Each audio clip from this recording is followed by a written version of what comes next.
കുറച്ച് പേർക്കെങ്കിലും ഒരു തെറ്റിദ്ധാരണയുണ്ട്. സുധിച്ചേട്ടൻ മരിച്ചു കഴിഞ്ഞപ്പം ഏതോ കോടികൾ അക്കൗണ്ടിൽ വന്ന് അത് ഞാനും എൻ്റെ വീട്ടുകാരും എടുത്ത് അടിച്ചു മാറ്റി തീർത്തു എന്നൊക്കെ. സുധിച്ചേട്ടൻ മരിച്ചതിന് ശേഷം എനിക്ക് ആകെ തന്നിരിക്കുന്നത് കുറച്ച് കടങ്ങളും കുറെ പ്രാരാബ്ദങ്ങളും രണ്ട് മക്കളെയും തന്നിട്ടാണ് സുധിച്ചേട്ടൻ മരിച്ചു പോയത്. എന്റെ ഒരു അറിവനുസരിച്ച് രേണുവിന്റെ കയ്യിലും രേണുവിന്റെ പപ്പയുടെ കയ്യിലുമാണ് സുധിച്ചേട്ടന്റെ ATM കാർഡ് ഉൾപ്പെടെ ഉണ്ടായിരുന്നത്.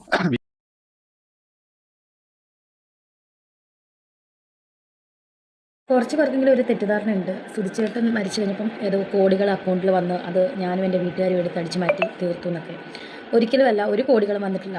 കറക്റ്റ് എനിക്ക് തോന്നുന്നത് നിങ്ങൾക്ക് സംശയമുള്ളവർക്ക് എന്തെങ്കിലും അധികാരിപ്പെട്ടോ ഇതിപ്പം എന്താ പറയുക, സംശയമുള്ളവർക്ക് വേണമെങ്കിൽ വന്ന് ബാങ്കിൽ വന്ന് തിരക്കാം.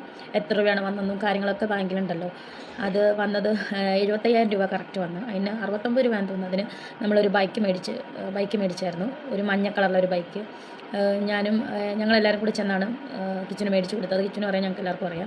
അല്ലാതെ കോടികൾ വന്നിട്ടോ ഇല്ല, ഞങ്ങളാരും എടുത്ത് മുക്കിയിട്ടോ ഇല്ല, അതിൻ്റെ ആവശ്യമില്ല. പിന്നെന്താണ്, എന്താ പറയേണ്ടത്, ഇതൊക്കെ വന്ന് ബോധിപ്പിക്കണമെന്നുണ്ട്. കാരണം അങ്ങനത്തെ ഒരു സിറ്റുവേഷനാണ് ഇപ്പം. ചിലവർക്ക് തെറ്റിദ്ധാരണ കാണും, ആ തെറ്റിദ്ധാരണ മാറ്റാൻ വേണ്ടിയിട്ടാണ്. അതുപോലെ തന്നെ ഞങ്ങളുടെ കൂടെ ഞങ്ങൾ ഒറ്റയ്ക്കല്ലായിരുന്നു, ഞങ്ങളുടെ കൂടെ കുറച്ച് പേർക്കെങ്കിലും ഒരു തെറ്റിദ്ധാരണയുണ്ട്. സുധിച്ചേട്ടൻ മരിച്ചു കഴിഞ്ഞപ്പം ഏതോ കോടികൾ അക്കൗണ്ടിൽ വന്ന് അത് എന്റെ ഒരു അറിവനുസരിച്ച് രേണുവിന്റെ കയ്യിലും രേണുവിന്റെ പപ്പയുടെ കയ്യിലുമാണ് സുധിച്ചേട്ടന്റെ ATM കാർഡ് ഉൾപ്പെടെ ഉണ്ടായിരുന്നത്.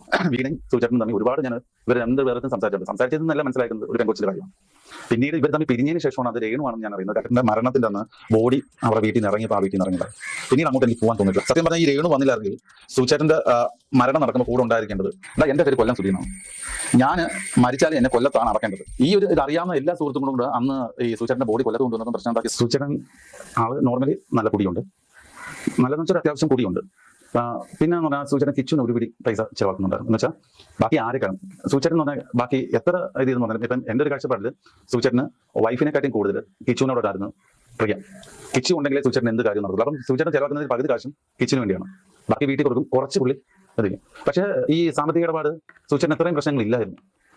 സുധിച്ചേട്ടന്റെ പീക്ക് ടൈമിൽ നിൽക്കുമ്പോൾ നല്ല ഹെവി ടൈമിൽ നിൽക്കുമ്പോഴാണ് സുധിച്ചേട്ടൻ. ഇത് കൊല്ലം സുധിയുടെ ഫ്രണ്ടാണ്. അപ്പോൾ കുറച്ച് നാൾ മുന്നേ ഉള്ളൊരു ഇന്റർവ്യൂ ആണ് കേട്ടോ. കാരണം ഇപ്പം ഭയങ്കര തള്ളുന്നുണ്ടല്ലോ.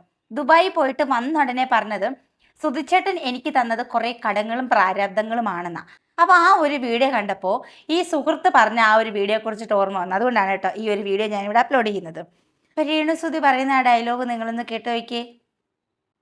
സുധിച്ചേട്ടൻ, നിങ്ങൾക്കൊക്കെ അറിയാം, സുധിച്ചേട്ടൻ മരിച്ചതിന് ശേഷം എനിക്ക് ആകെ തന്നിരിക്കുന്നത് കുറച്ച് കടങ്ങളും കുറെ പ്രാരാബ്ദങ്ങളും രണ്ട് മക്കളെയും തന്നിട്ടാണ് സുധിച്ചേട്ടൻ മരിച്ചു പോയത്. കണ്ടല്ലോ, രേണുസുധി പറയുന്ന ഈ സുധിച്ചേട്ടൻ മരിക്കുമ്പോൾ എനിക്ക് കുറച്ച് കടങ്ങളും ബാധ്യതകളും പ്രാരബ്ധങ്ങളും മാത്രമാണ് തന്നിട്ട് പോയത്. എന്നാൽ സുഹൃത്ത് പറയുന്നത് സുധി കിട്ടുന്നതിൽ 3/4 ഭാഗവും കുടുംബത്തിന് വേണ്ടിയിട്ടാണ് ചെലവഴിച്ചിട്ടുണ്ടായിരുന്നത്. അത് മാത്രമല്ല, കിച്ചുവിന് നന്നായിട്ട് ചെലവാക്കിയിട്ടുണ്ടെന്ന് പറഞ്ഞു. മകനാണല്ലോ, അച്ഛൻ മാത്രമല്ലേ ഉള്ളൂ, അമ്മയില്ലല്ലോ. അപ്പം മകന് വേണ്ടിയിട്ടും നല്ലതുപോലെ പൈസ ചെലവാക്കുമായിരുന്നു. അതുപോലെ തന്നെ ബാക്കി കുടുംബത്തിനായിരുന്നു. ഏതാണ്ട് കുറച്ച് മാത്രമേ കയ്യിൽ വെക്കാറുള്ളൂ എന്നാണ് സുഹൃത്ത് പറഞ്ഞത്. എന്നാൽ ഇവിടെ രേണു പറയുന്നത് രേണുവിന് കൊടുത്തത് കടങ്ങളും ബാധ്യതകളും മാത്രമാണ് എന്നാണ്. സുഹൃത്ത് പറയുന്നു കൊല്ലം സുധിയുടെ ATM കാർഡ് വരെയും ഈ രേണുവിൻ്റെയും അല്ല അവരുടെ അച്ഛൻ്റെയും കയ്യിലായിരുന്നു എന്ന് സുഹൃത്ത് പറയുന്നുണ്ട്. അപ്പം ഇത് എല്ലാം കൂടെ അങ്ങ് കൊഴിഞ്ഞു മറിഞ്ഞ് ആകെ നാശമായിട്ട് കിടക്കുകയാണല്ലോ. ഇത് തെർത്താത്തയ്ക്ക് മാത്രമുള്ള വീഡിയോ ആണ്. തെർത്താത്ത സത്യമാണ്. കസ്റ്റംസ് എന്റെ പെട്ടിയെല്ലാം പിടിച്ചെടുത്ത് തെർത്താത്ത. എനിക്ക് ഭയങ്കര സങ്കടമാണ് തെർത്താത്ത. കാരണം എന്നാന്നറിയോ, ആ പെട്ടിക്കകത്ത് നിറച്ച് ഡൈപ്പറായിരുന്നു. പിന്നെ വേറൊരു കാര്യം കൂടെ പറയട്ടെ, ഞാൻ എന്തായാലും എന്റെ ചേച്ചി ഡെലിവറിക്ക് പോയപ്പോ ഞാൻ ചേട്ടനെ അടിച്ചോണ്ടൊന്നും പോയിട്ടില്ല മോളെ. തീർത്താത്തക്ക് മാത്രമുള്ള റിപ്ലൈ ആണ്. തീർത്താത്തക്ക് നന്നായിട്ട് മനസ്സിലാവും. ഓക്കെ, ഞാൻ കല്യാണം കഴിച്ചു. ആദ്യത്തെ കല്യാണം കഴിച്ച എന്റെ വീട്ടുകാരും നാട്ടുകാരൊക്കെ പറഞ്ഞ കല്യാണം കഴിച്ചാണ്, പള്ളിയിൽ കെട്ടിയതാണ്. സോ കെട്ടിയത് മീൻസ് പെന്തക്കോസ്ത് കല്യാണമാണ്. അതുകൊണ്ട് എന്റെ കഴുത്തെ താലി കെട്ടിയില്ല, സുചേട്ടൻ മാത്രമേ താലി കെട്ടിയിട്ടുള്ളൂ. സത്യമാണ്. അദ്ദേഹത്തിന്റെ പേര് ഞാൻ പറയാൻ ആഗ്രഹിക്കുന്നില്ല. അദ്ദേഹം എനിക്കും ആ ബന്ധം താല്പര്യമില്ലാത്തതുകൊണ്ട് ഞങ്ങൾ ആ ബന്ധം ഉപേക്ഷിച്ചു. സോ എന്താ പറയാ, അതിനുശേഷം എന്താ പറയാ, അദ്ദേഹം എന്നെയും കുറ്റം പറഞ്ഞില്ല, ഞാൻ അദ്ദേഹത്തെ കുറ്റം പറയുന്നത്. അതിനുശേഷം ഇതെല്ലാവർക്കും അറിയാവുന്നതാണ്. സുചേട്ടന്റെ വീട്ടുകാർക്കും അറിയാം, സുചേട്ടനും അറിയാം, മോനും എല്ലാവർക്കും അറിയുന്ന കാര്യമാണ്. അതിനുശേഷം ഞാൻ രണ്ടാമത് സുചേട്ടനെ നിയമപരമായിട്ട് കല്യാണം കഴിച്ചു. അദ്ദേഹം മരിച്ചപ്പോൾ ഞാൻ വിധവയായി. ഇപ്പൊ ഞാൻ ഇതുവരെ വേറെ ആരും കേട്ടില്ല. ഇവിടെ തീർത്താത്ത നീ എങ്ങനെ അടി വിധവയായിരുന്നു? നീ ആദ്യം ഒരു തമിഴ്നാട്ടിലെ ഒരു മനുഷ്യനെ കല്യാണം കഴിച്ചു, രണ്ടാമത് ഒരു ബംഗ്ലാദേശ് ഷൗക്കത്തിനെ കല്യാണം കഴിച്ചു, മൂന്നാമത് മലയാളി വിനീതിനെ നീ കല്യാണം കഴിച്ചു. ഇവര് 3 പേര് ജീവനോട് ഇരിപ്പുണ്ടല്ലോ. പിന്നെ നീ എങ്ങനെ അടി വിധവയാകുന്ന കള്ളി തീർത്താത്ത ഡൈപ്പർ വിധവ?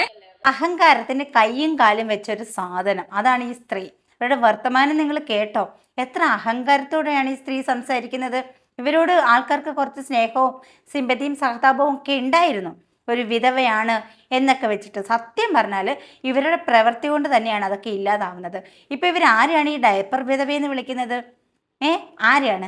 പരസ്പരം മാറിയിരുന്ന് കൊഞ്ഞനം കുത്തുന്നു, സോഷ്യൽ മീഡിയയുടെ മുന്നിലിരുന്ന് കൊഞ്ഞനം കുത്തുന്നു. ഇവർ ഭർത്താവ് മരിച്ച ഒരു സ്ത്രീയാണ്, എന്നിട്ട് മറ്റൊരാളെ ഇവർ വിളിക്കുന്ന ഒരു വിളി നിങ്ങൾ കേട്ടോ, ഡയപ്പർ വിധവ. ഈ ഒരുപാടൊന്നും മനുഷ്യരെ അഹങ്കരിക്കേണ്ട കാര്യമില്ല. ഈ അഹങ്കാരത്തിനെല്ലാം ഒരു അവസാനം ഉണ്ടാകും. ഈ കിച്ചുവിൻ്റെ തുറന്നു പറച്ചിലോടുകൂടി കുറച്ച് ഒതുങ്ങുമെന്നാണ് വിചാരിച്ചിരുന്നത്. എന്നാൽ ഇത് കുറച്ചും കൂടി കൂടുകയാണ് ചെയ്തത്. കാരണം ഇനിയിപ്പോൾ ഒട്ടും കിച്ചുവിനെ നോക്കണ്ടല്ലോ.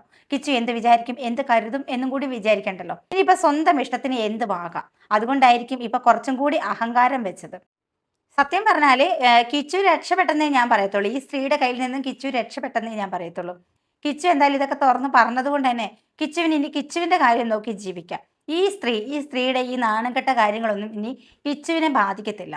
അപ്പോൾ എന്തായാലും കിച്ചു നല്ല രീതിയിൽ വ്ളോഗൊക്കെ ആയിട്ട് മുന്നോട്ട് പോവുക. ഇപ്പോൾ ഒരുപാട് അവസരങ്ങൾ കിച്ചുവിന് വരുന്നുണ്ട്. കാരണം കിച്ചുവിന് ഇപ്പോൾ ഒത്തിരി ആഡ് ചെയ്യാനുള്ള അവസരങ്ങളൊക്കെ വന്നിട്ടുണ്ട്. സത്യം പറഞ്ഞാൽ കിച്ചുവിൻ്റെ ജോലിയും ഈ രേണുസുധിയുടെ ജോലിയും തമ്മിൽ നമ്മളൊന്ന് താരതമ്യം ചെയ്തൊന്ന് നോക്കണം. കാരണം കിച്ചു വന്നിരിക്കുന്നത് ഇപ്പം ആഡൊക്കെ ചെയ്യുന്നുണ്ട്. കിച്ചു ഒരുപാട് ആഡൊക്കെ ചെയ്യുന്നുണ്ട്. അതെല്ലാം കുറച്ച് സ്റ്റാൻഡേർഡ് ആയിട്ടുള്ളതാണ്. കോളേജുകളുടെയും അങ്ങനെ കുറച്ച് സ്റ്റാൻഡേർഡ് ആയിട്ടുള്ള ആഡുകളാണ്, പ്രൊമോഷൻ വർക്കുകളാണ് കിച്ചു ചെയ്യുന്നത്. എന്നാൽ രേണുസുധി ചെയ്യുന്നത് സകലമാന ബാറുകളുടെയും പ്രൊമോഷനാണ് രേണുസുധി ചെയ്യുന്നത്. രേണുസുധി ഒരറ്റത്ത് ബാർ ഡാൻസ് ചെയ്തും ബാർ പ്രൊമോഷൻ ചെയ്തും നടക്കുമ്പോൾ കിച്ചു ഇപ്പുറത്ത് നല്ല നല്ല പ്രൊമോഷൻ ചെയ്ത് കിച്ചുവിനും വരുമാനം ഉണ്ടാക്കുന്നുണ്ട്. എന്തായാലും ഈ സ്ത്രീയുടെ കയ്യിൽ നിന്ന് കിച്ചു രക്ഷപ്പെട്ടു എന്ന് എനിക്കിപ്പോൾ നല്ലതുപോലെ ബോധ്യമായി. എന്തായാലും കിച്ചുവിന് നല്ലത് മാത്രം വരട്ടെ. കാരണം അച്ഛൻ്റെ അനുഗ്രഹം, ആത്മാവിൻ്റെ അനുഗ്രഹം കിച്ചുവിനൊപ്പം തന്നെയുണ്ട്.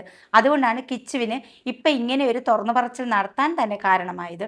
കാരണം ആ ഒരു ധൈര്യം തന്നത് കിച്ചുവിൻ്റെ അച്ഛൻ്റെ, അതായത് കൊല്ലം സുധിയുടെ ആത്മാവ് തന്ന ധൈര്യം തന്നെയാണ്. കിച്ചുവിനോടൊപ്പം തന്നെയുണ്ട് കിച്ചുവിൻ്റെ അച്ഛൻ. അല്ലാതെ ഈ ബാറിൽ പോയി അഴിഞ്ഞാടി ബാർ ഡാൻസ് നടത്തുന്ന സ്ത്രീയോടൊപ്പം ഒരിക്കലും കൊല്ലം സുധിയുടെ ആത്മാവ് ഉണ്ടാവില്ല. 100% ഉറപ്പാണ്. അപ്പോൾ എന്തായാലും കിച്ചുവിനോടൊപ്പം തന്നെയാണ്. കിച്ചു നന്നായിട്ട് ഇതുപോലെ തന്നെ ഇപ്പം ചെയ്യുന്നത് പോലെ തന്നെ പ്രൊമോഷനും ആടുകളുമൊക്കെ ആയിട്ട് മുന്നോട്ട് പോവുക. അതുപോലെ തന്നെ പഠിത്തം മുന്നോട്ട് കൊണ്ടുപോവുക. യൂട്യൂബിൽ നിന്ന് വീഡിയോ ഇട്ട് നല്ലൊരു വരുമാനം അതിൽ നിന്നും സമ്പാദിക്കുക.